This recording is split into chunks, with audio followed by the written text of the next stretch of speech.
I was a common copy of Muhammad Ali. I would not be the heavyweight champion of the world. And I was that for 7.5 years. For years, Larry Holmes lived in the shadow of greatness. Compared to Muhammad Ali at every turn, praised yet criticized in the same breath. He ruled the heavyweight division, but the respect never felt complete. And what happened after the belts were gone made it even worse. The shadow of a giant.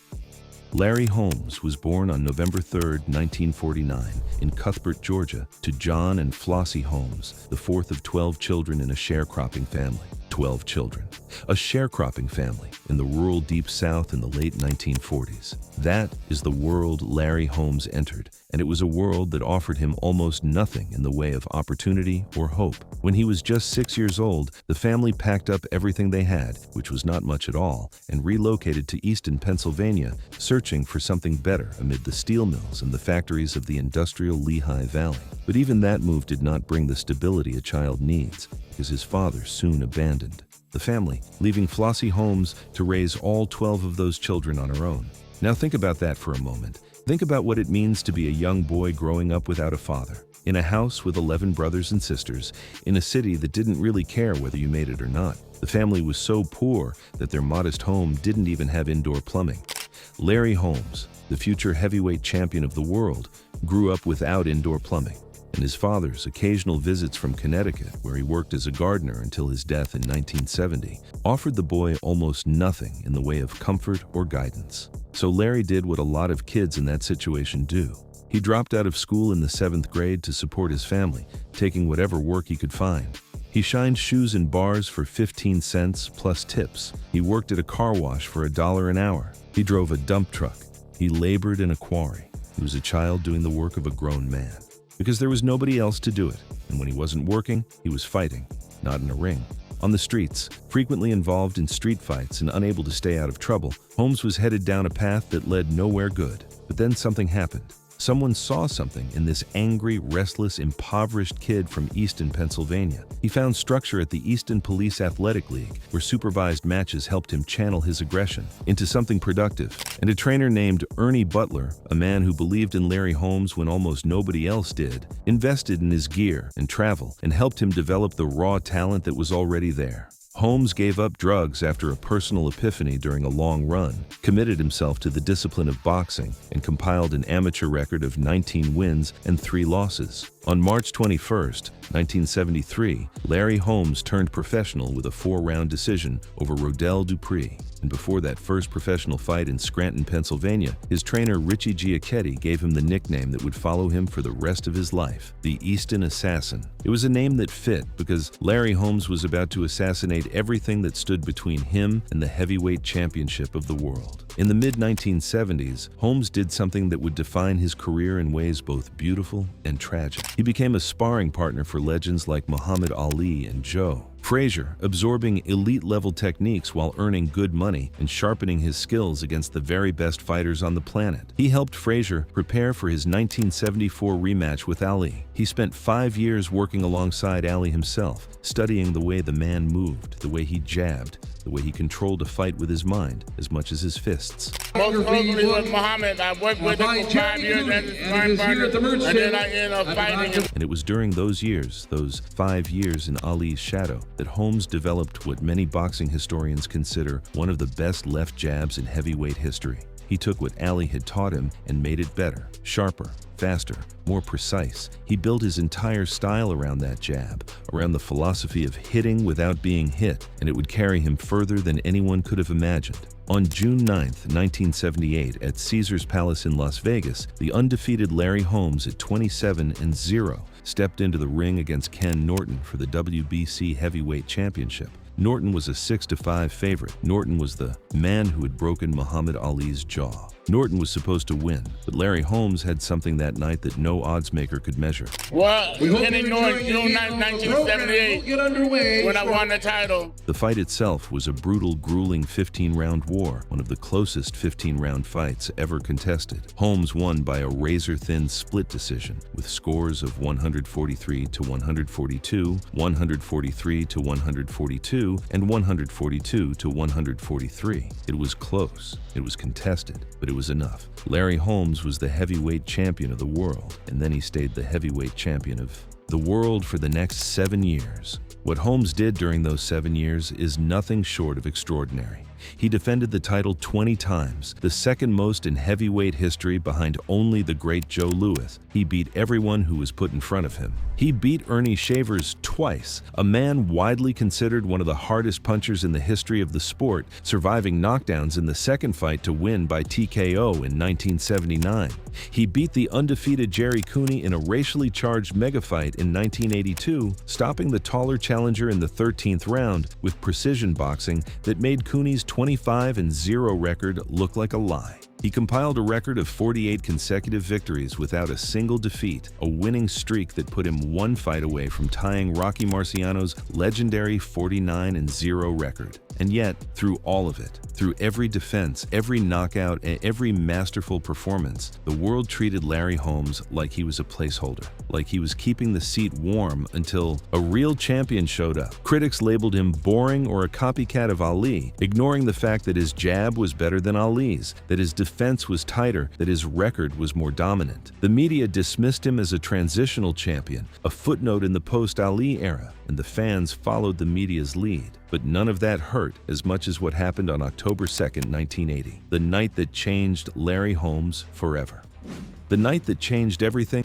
By the fall of 1980, Larry Holmes was 35-0 and riding the longest winning streak in heavyweight boxing. He was the undisputed champion, the best heavyweight on the planet, and he was in the absolute physical prime of his career. He should have been celebrating. He should have been enjoying the moment. Instead, he was about to walk into the worst night of his life. Because on October 2nd, 1980, at Caesars Palace in Las Vegas, Larry Holmes was scheduled to defend his heavyweight title against a 38-year-old Muhammad Ali, was attempting something that had never been done before, winning the heavyweight championship for an unprecedented 4th time. The fight was massive, it was historic, and it was a disaster from the very first bell. Ali was not Ali anymore. He was already showing symptoms of Parkinson's disease. He weighed 218 pounds to Holmes's 211, but the weight was not muscle. It was the soft, sluggish weight of a man whose body had betrayed him. He was slow. He was uncoordinated. He could not throw combinations. He could not move his feet. He was, in every way that mattered, a shell of the greatest fighter who had ever lived. And Larry Holmes knew it from the opening seconds. Well, you know, it wasn't a great moment for me because Ali was my friend, and I didn't want to see anything happen to him. Holmes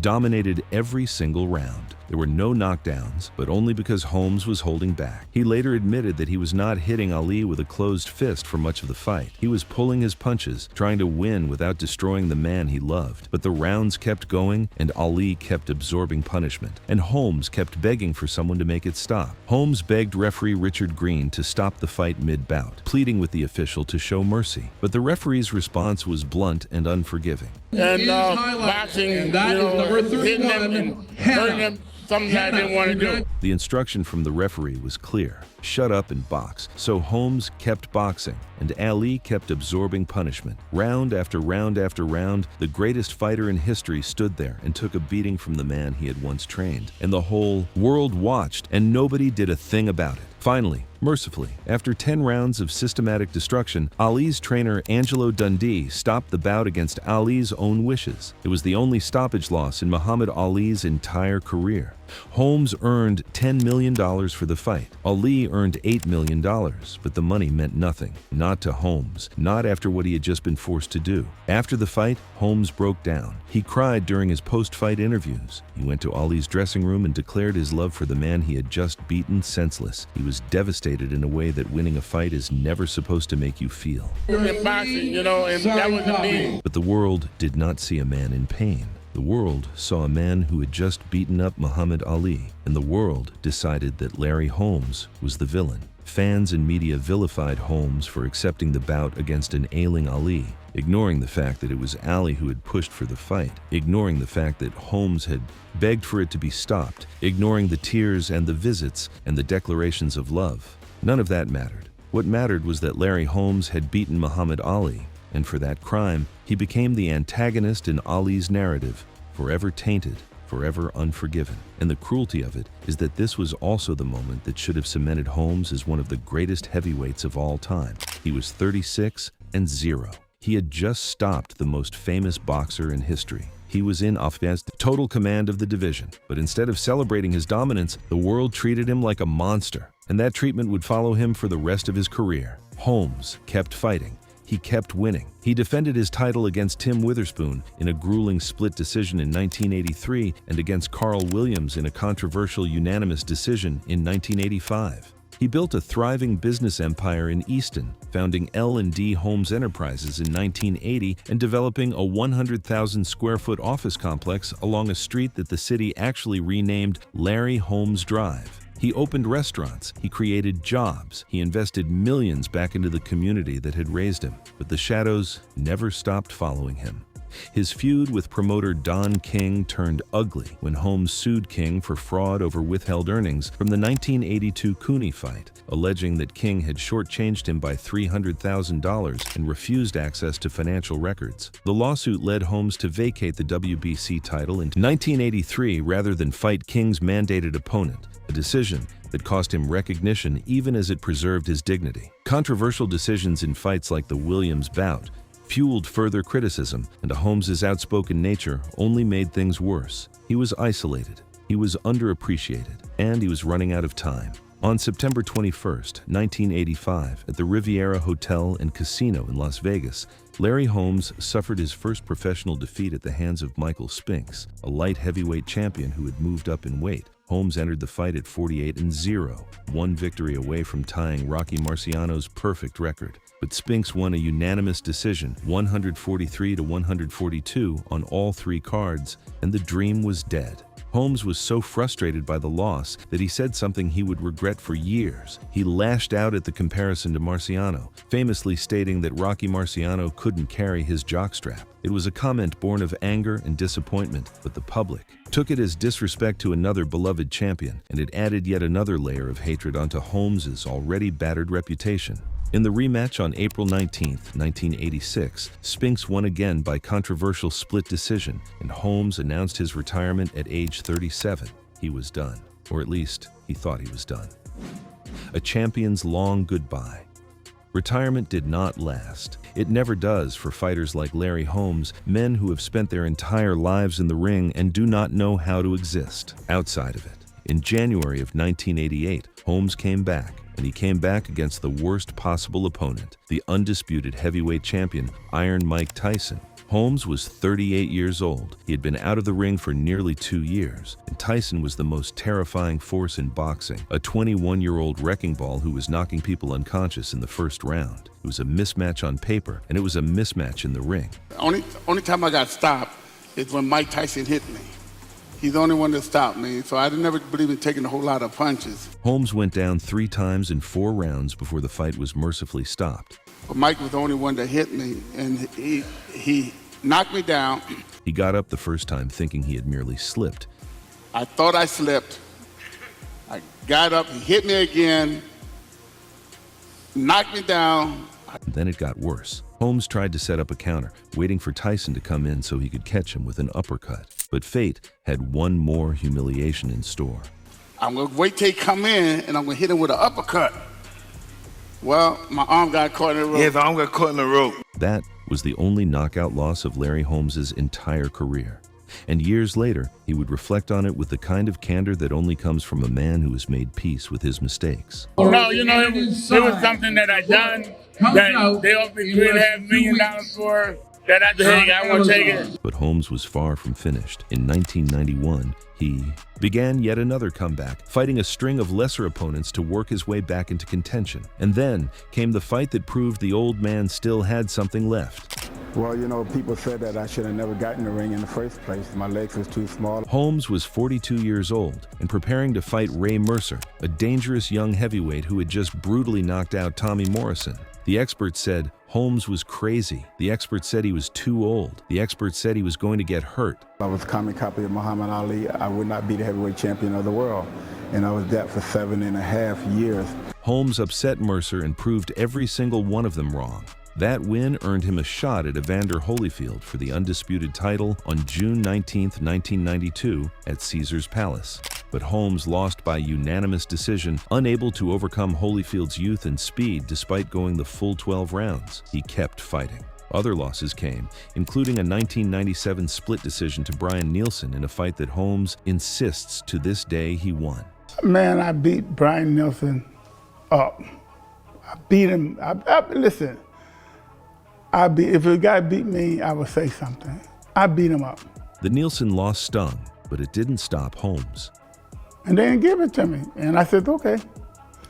Came home, they give me my money. That one thing about it, they paid me before I got there. His final fight came on July 27, 2002, at the Scope Arena in Norfolk, Virginia, when 52-year-old Larry Holmes defeated 38-year-old Eric Butterbean Esch by unanimous decision over 10 rounds. He was 52 years old, and he was still winning fights. That tells you everything you need to know about the kind of fighter Larry Holmes was. Outside the ring, Holmes faced battles that no amount of boxing skill could win.